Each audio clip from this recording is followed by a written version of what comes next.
Joining us now, the owner of Uncle Jack's Steakhouse in New York City, Willie Degel. Willie, thank you for joining us. Tell us about the experience of applying for this loan and what you're hearing about it.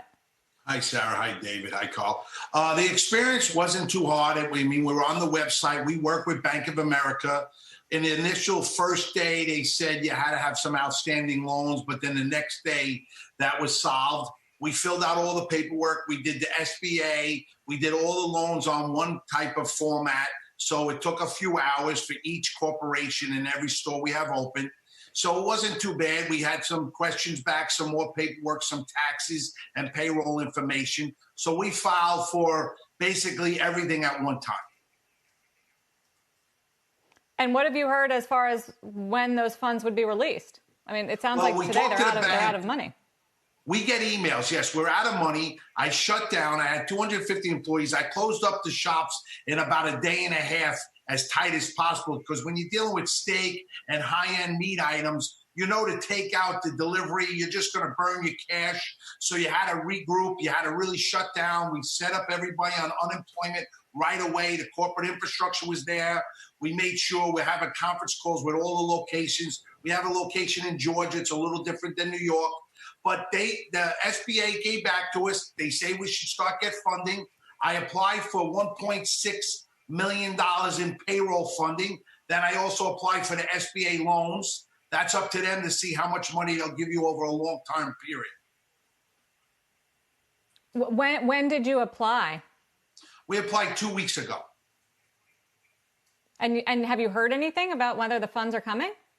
Well, we got emails, and I work with the bank representative, the manager there. So DNA asked for information about 7 to 8 days ago. We believe funding should start.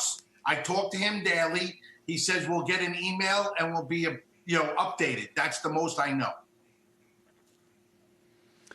Hey, Willie, it's David. Did you guys pay rent for April? How did you approach that?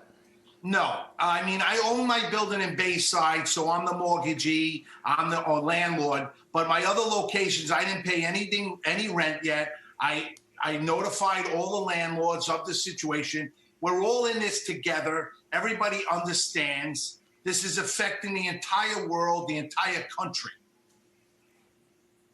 No doubt. And, I'm trying to get a sense and sort of present to people by asking that question.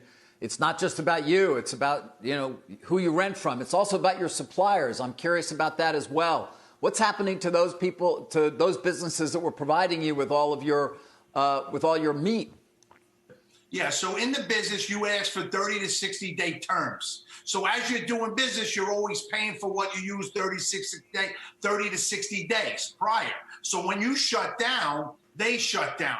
So whatever cash you have in the bank, you try and give them as much money as possible, but you don't want to wind up with zero funds. So everything about us, the vendors, we're in it together. I spoke to all of them when I was shutting down. If there was any product that was unused, could they take it back? That had some difficulties. So I distributed whatever I could that was perishable to my staff and all my workers in each location.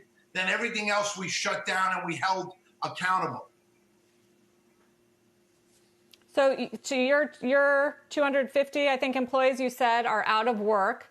I mean, how do you think about reopening? Could you reopen, let's say, in May or in the summer under the governor's orders to get things moving again? Well, I have conference calls every Tuesday with my entire corporate team and all the managers and chefs of every store. So I'm getting feedback. I want to know which employees are sick, if anybody needs anything, is everybody getting their unemployment money? So I'm in tune with the store, and a lot of people are getting their unemployment. They're getting the $600. Some people also got the $1,200 checks. So people are getting funding, getting money. It's a little delayed. But I think the government's done a great job at trying to help business because our country is a business.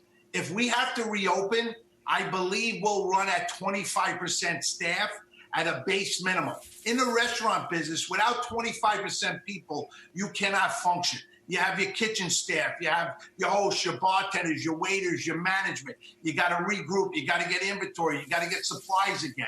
But if we get 25% of the people and we run out of minimalists, we can hopefully cover our costs, stay open, and do some business.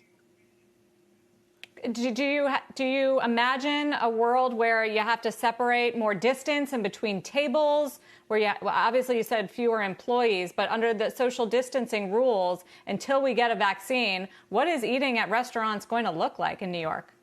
Yeah, I mean, I think it's crazy. Restaurant industry in whole, the higher end restaurants have been in a lot of turmoil as it is in this city between the rent and payrolls. So I think it's going to be strange and weird. We'll do our best. We're adaptive. We're all entrepreneurs. The staff will understand. I believe the guests will understand. But this funding we're getting is not going to help us in the long run. I think we'll need more money.